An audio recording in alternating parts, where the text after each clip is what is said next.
Hi, welcome back to my channel. My name is Kat and this is Biblio Obscura. I like to read dark and weird books, even better if they are queer and or translated. And today we're going to talk about my most anticipated February releases.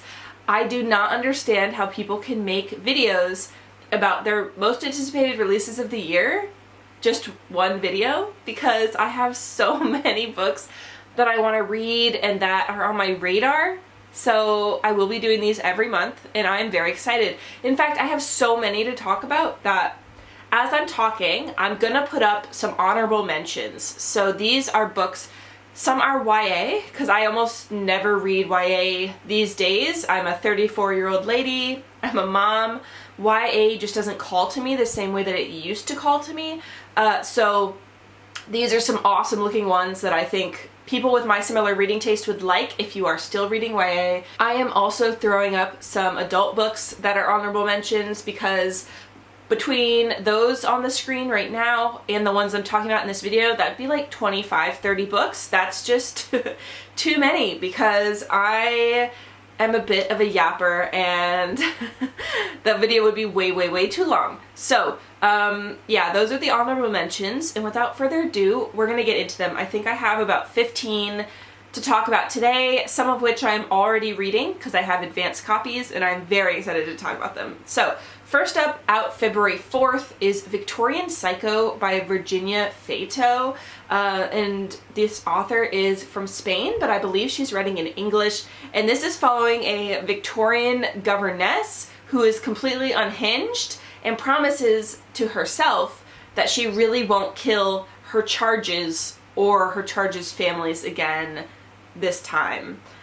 Which is wild and crazy to say because very quickly you realize, the kids are indeed annoying sometimes and the family is annoying always, and can she keep it together? I was listening to this advanced audiobook that I had yesterday while I was doing errands, and there's something about listening to unhinged behavior while you're doing errands. It makes me feel some type of way, like I'm doing something I shouldn't be doing, because it's like, yeah, crazy stuff is happening in my ears and I'm just like in Kmart. Anyway, be very excited for that. I think it's going to be a recommendation. Next up, I want to talk about The Place of Shells by Mai Ishizawa.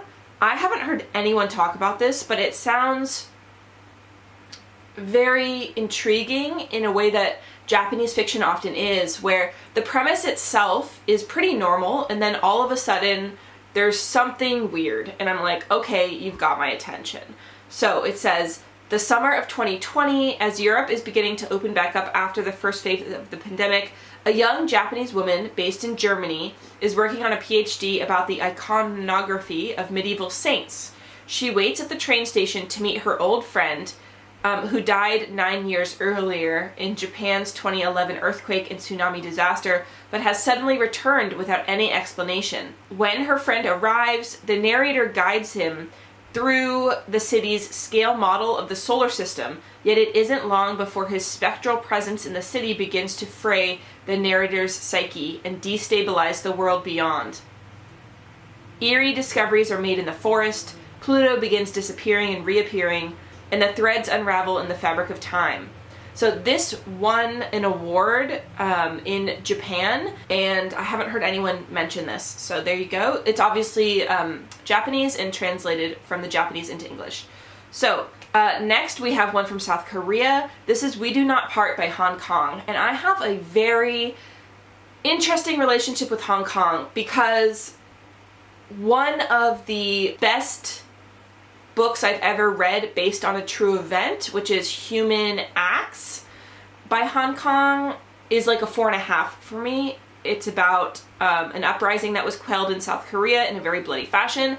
But then, like, The Vegetarian I think was a 3 for me, and then I just read The White Book, which is going to be in my January wrap-up part 2, and that was like a 2.5 for me. I'm just intrigued by the author because sometimes I'm like, you're doing brilliant work, keep it going, sweetie, and sometimes I'm like, that was not it.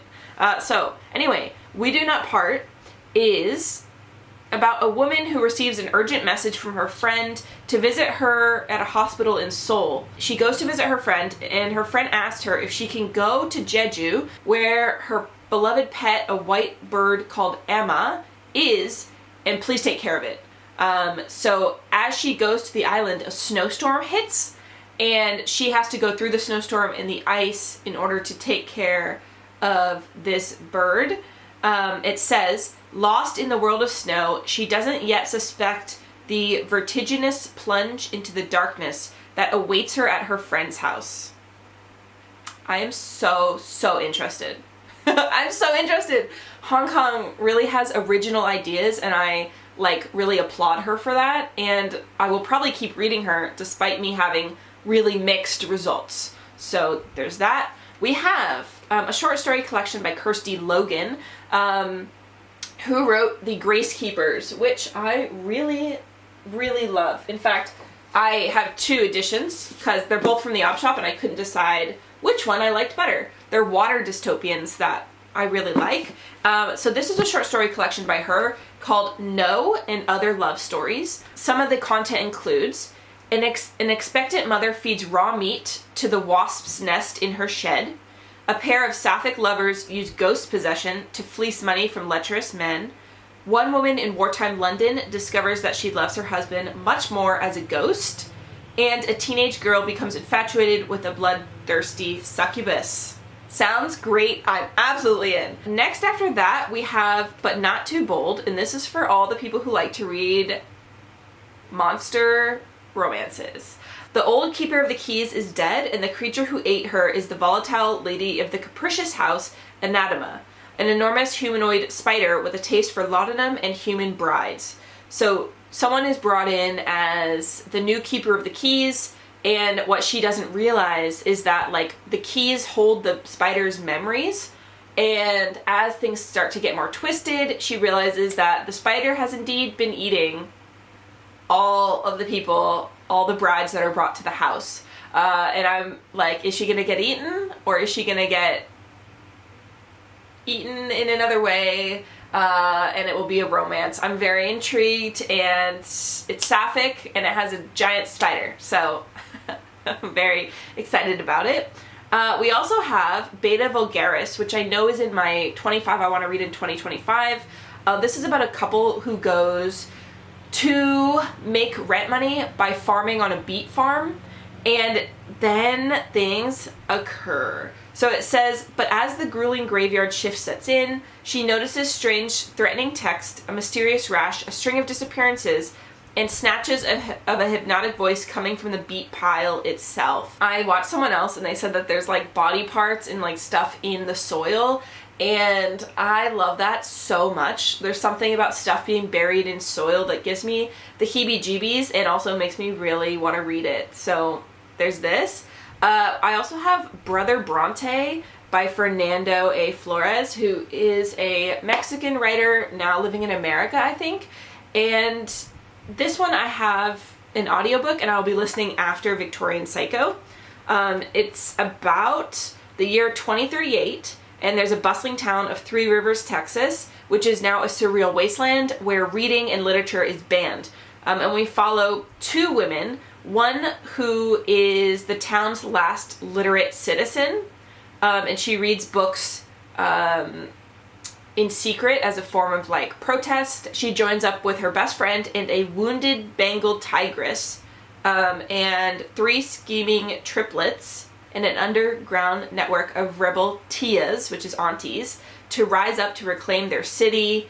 And I think it sounds great. I am nervous about execution, but a dystopian setting, and obviously there's Chekhov's volcano on the cover, so I'm very intrigued by it. And next up we have a book that is on NetGalley right now, and it's Read Now, which means if you have an account, you too can access it right now and read it now. You don't have to request it. It's open for anyone to read. This is The Good Girl by S.B. Rogue. It says, 30 years ago, something horrible happened to the love of her life, and she was forced to pay for it. Now, sitting in a confessional rigged to blow up if the father makes one wrong move, only the truth can set her free. When I went to look up about this author, I could not find anything about them. I don't know where SB Rogue lives, or if they are a he, a she, a they, no idea. However, it did tell me way more about the plot, and it intrigued me so much, because it's like, I think that there's like BDSM vibes, it's dark, and there's a lot of action with like actual like guns and explosions, and I'm like, oh, okay, I'm very intrigued. And I think the romance is between a man in the cloth and one of the girls. Is that right? I think it's right. So I'm very, very interested in this one. Next up is Casual by Koji A. Day. So this is a sci-fi book. It is about Valia, whose neural implant is absolutely amazing. It's a game-like app named Casual, and it has managed her depression and anxiety and stabilized her mood and helped the infertile Valia get pregnant. But new laws forbid her from using the device when she is the sole caregiver for her infant. Her gaslighting ex won't help her, and she can't afford a nanny. So her obstetrician insists that Valia wean off of Casual before giving birth. Despite a will to quit and a supportive new love interest, disabling Casual turns Valia's anxiety into full-blown panic attacks. Her psychiatrist offers to enroll her in a controversial clinical trial that would place a tandem implant in the baby and allow Valia to keep hers active. Valia must decide whether she should attempt parenting without Casual or install a minimally tested device in her vulnerable child. That sounds crazy! I really, really, really want to read this one. This idea is so scary and intriguing to me, especially when you add a child into the mix. Like, yeah, so I think it sounds absolutely amazing. I also want to talk about Haunted Ecologies, which is a short story collection by Corey Farrenkopf. And I'm going to be honest with you, I freaking hate this cover. And I'm not sure if I'm supposed to hate it, but like, I really quite hate it. I wish it would be different. But I do think those are bodies in that pile, so I think that sets a good tone. Says, in these 15 stories, the author delves into the depths of environmental decay and cursed ecosystems, searching ancient forests for elder gods and swimming the oceans with nameless things that live in the deep. So these are what some of these stories are about. It says, in Mother's Wolves, an academic searches for her disappeared mother under the guise of a gray wolf rehab study in the backwoods of Maine.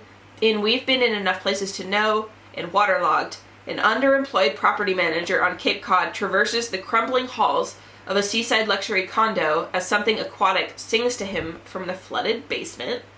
To Tend a Grove is the story of an eccentric millionaire's desire to rewild a golf course in the name of an ancient forest deity, and the landscaper trapped in his verdant machinations. And in Translation for a Dead Sea, a down-on-her-luck graphic designer retreats to her deceased father's bayside cabin in order to translate a long-lost poem that will either save the world from collapse or speed up the apocalypse. Yeah, this sounds great. I have been really into dystopian, especially like eco-dystopian fiction, and I've never read this author before, so I don't know how their writing is, but the premises really sound amazing. Next, I want to just give a shout to this sapphic romance that is out right now on NetGalley. It's also a read now, so if you have an account, you can also read it now. This is called Benefactor to the Baroness by Melissa Kendall. It's about Dowager Lady Carrie, who uses her position on the board of a charitable foundation to relocate starving orphans to the New World, until one day when her contact in the New World, like America, is lost, and she decides that she's going to travel across the ocean and reestablish communication herself and see what's going on with the children. So I already like that she's like really strong, really brave, and willing to like put her money where her mouth is and also like go and do it herself. And then we meet Rosemary, who agrees to accompany the Dowager Baroness to the workhouse in America. And so they are going to travel across the ocean together to uncover the mystery of the missing orphans and see what's going on in America. A lot of historical sapphic, there's just something about it that I don't gel with. I don't know if it's like the setting where they have to still be repressed, and this one is kind of removing them from the situation. Like, they're gonna be on the high seas, and then they're gonna be in the new world like America's. So I'm hoping that it will be different than other historical sapphics. We shall see. Next up is Creep by Emma von Straaten, a love story, which is so funny to me when authors add a love story after, because I'm reading Blob, a love story right now, and I don't know if I'd call it a love story, but I'm here for it. So this is about Alice and Tom, and they are made for each other, deeply connected, and they share a flat in London, go to galleries together, and enjoy the same books and wine. They even share a toothbrush. It's so picture perfect, except Alice and Tom have never met. Alice has been cleaning Tom's apartment every Wednesday for a year. With every smudge wiped from his coffee cup, every multivitamin counted in the jar, Alice spirals deeper into infatuation, imagining a love so powerful it might erase a lifetime of self-hatred and loneliness. But as Alice prepares for the moment when she and Tom will finally meet, she discovers that love might not be the cure she thought it was. Instead, their coming together sets off a chain of events that shatters everything Alice thought she knew and burns her world to the ground. I just realized that means she's been using his toothbrush for a year. Girl, that's gross. But I'm really intrigued by this. I love some weird girls right on the edge of a mentee bee, like right on the edge of that mental breakdown. I like to see what they do. I like to see what they get up to. So this is really high on my list, and yeah, I love a creepy girl. So there you go. Next is a Taiga horror anthology by the editor of Katherine Silva. It's called Boreal, which is obviously like about the boreal forest. And I usually don't read anthologies or short story collections by multiple authors because I find cohesion is a hard thing to do when it's coming from so many different voices. But there's something about this that reminded me of Taktumi, which was Arctic horror by different indigenous voices, and that collection scared the ever-loving daylights out of me and made me glad I don't live in a snowy place. I think it's something about settings that I'm not used to and that I've never been to necessarily. They scare the daylights out of me because I'm like, I don't really know. I don't have firsthand experience. So everything you're telling me is scary. So anyway, some of the content in this is two sisters huddle in a cabin seeking protection from a dark force. An engineer and an anthropologist search for their lost geologist partner on a derelict expedition.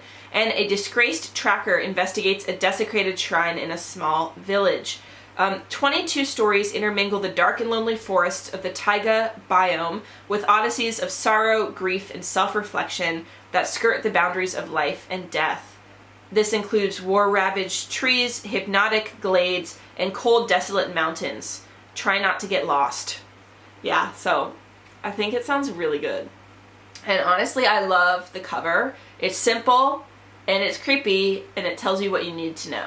And as we come to the last one on my list here, that I also have an arc for, and I will be reading it after Blob, do you see how long this video is already? I love to talk, and that's why we have honorable mentions. So this is The Germans Have a Word for It by T.R. Thorsen, and dear God, this cover is amazing. I love when a cover is so beautiful.